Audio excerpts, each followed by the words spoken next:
This is a lecture from OpenTuition.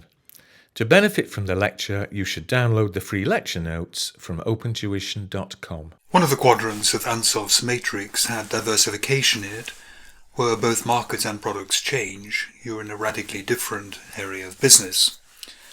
And there were two types of diversification talked about in that. There was what's called related diversification, and there was unrelated diversification.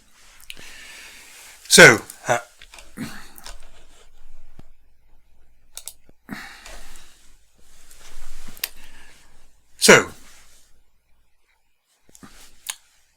unrelated diversification, this is what's also known as conglomerate. So unrelated.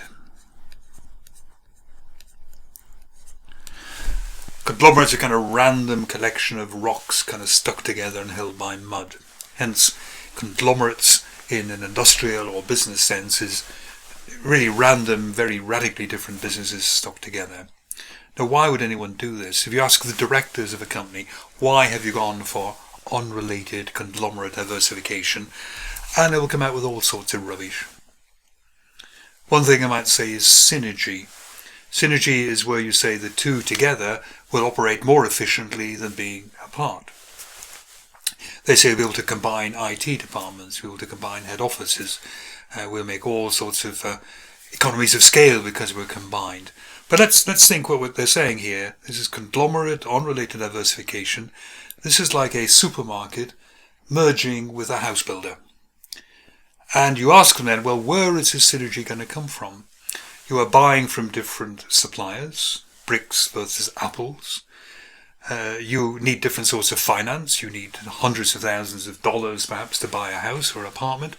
And you need maybe $10 for the shopping you're doing in a supermarket. The engineering or technical skills needed are very different. The IT is going to be very different. I don't know where the synergy is going to come from. You can't really combine anything. If they're truly unrelated, there is really no chance of synergy. Secondly, they might think, well, if we have one business which is kind of going like that with the economy, and another business kind of going like the other way with the economy, they're going kind of counter to each other, then the good times in one will cancel out the bad times in the other, and vice versa. But that misses the point that you may remember from F9, that if you have listed companies, individual shareholders can arrange their portfolios as they wish. There is no need for a listed company itself to diversify. If I want shares in a supermarket and a house builder, I will arrange my shareholding to suit my preferences in those two businesses. So that doesn't really stack up either. Furthermore, what tends to happen is you bring two quite well managed businesses together. One tends to own the other one tends to be the senior one in there. And these people here have a new plaything. They say, we own you now, we have to justify our management fees and salaries and so on. We'll begin to change you. And they begin trying to change a business about which they know nothing in the wrong ways. And very often these conglomerate mergers destroy value. Many a time a company has been bought for 10 million, and then 5 years later sold back to the original owners for about 3 million, because the new owners made a mess of it. The only real justification ever on conglomerate or unrelated diversification is where you find a company which is already badly managed.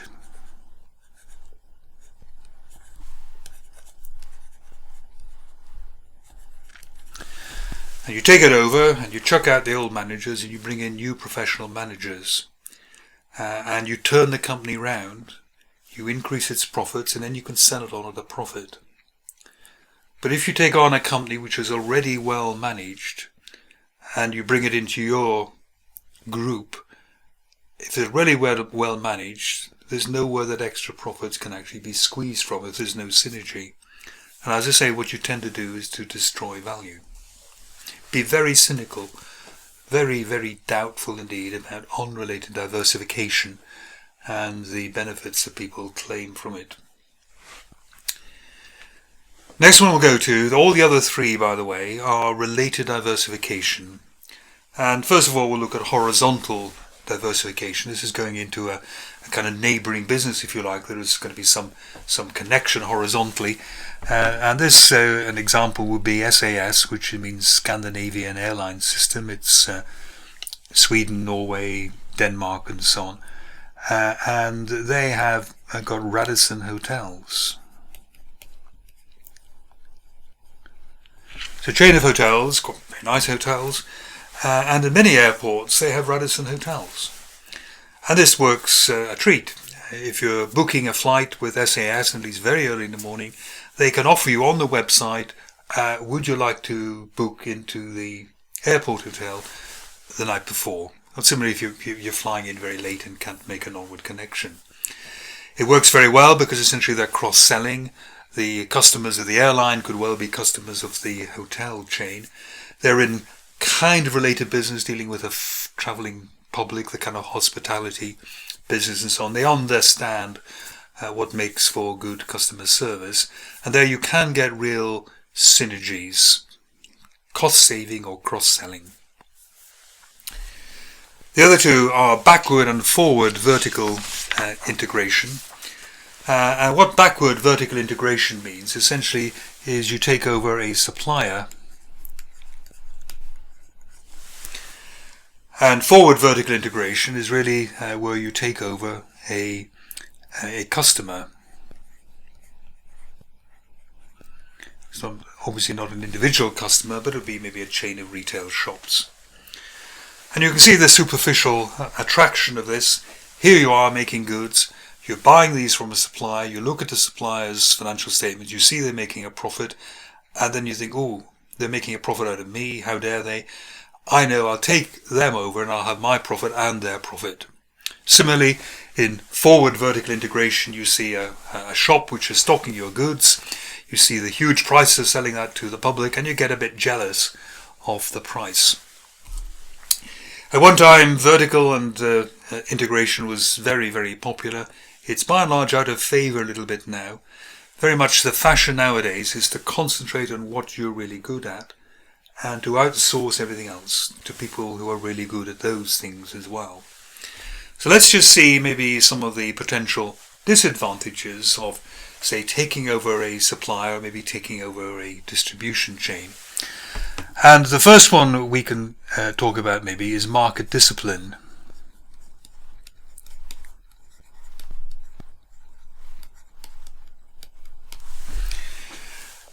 What I mean by market discipline is if you're the supplier and you're having to compete with other suppliers every time an order comes up to sell to somebody, you're going to be on your toes. You're going to be anxious to keep costs down, to win the contract. You're going to be anxious to keep your quality up. You're going to be innovative and so on.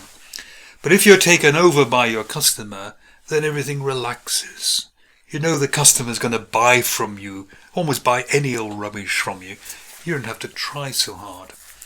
Perhaps better, rather than taking over your supplier, is to have 4 suppliers and each time pick from the one which is offering the best combination of quality and price. Second thing I'll put on here is kind of bad luck. I have to explain that. What I mean by bad luck is you take over a supplier, the supplier is perfectly good, but unfortunately another supplier in a couple of years has a technological breakthrough and you're left with the supplier with the inferior product. Again, it might be better to keep them at arm's length and each time choose the best of the best, really. Another problem is operating gearing.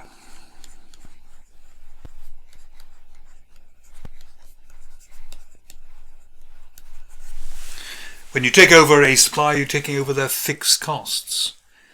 If you don't own the supplier, all their costs to you are variable. So the proportion of fixed costs may go up in your operations, and it may possibly be a disadvantage. And the fourth thing I'll mention here, really, is that it does use capital. We always have to think, what is the best use of capital? Would it be better modernizing my company? Or should I spend money on buy into my suppliers.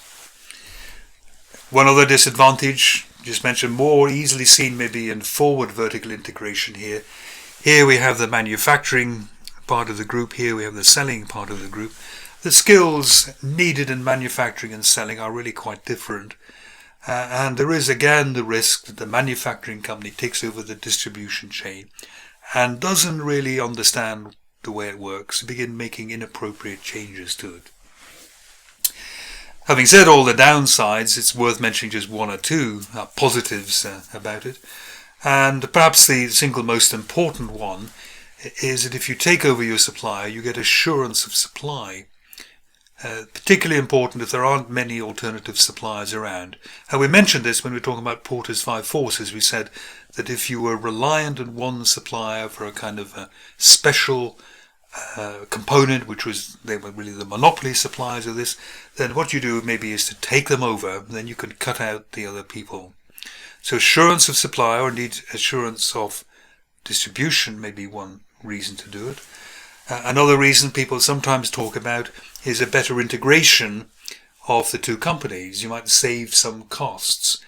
The manufacturing firm will be able to predict very, very carefully what components it needs from the supply company. But actually that's routinely achieved nowadays at arm's length transactions with different companies. They integrate their supply chains very well because of course it helps both companies to do that. Anyway, current fashion is don't do it unless there's a really good reason. You do what you do really well. Concentrate on your manufacturing. Let the component manufacturers concentrate on what they're good at. Let the distribution chains concentrate on what they're really good at. And that's probably the way in which you will maximize profits.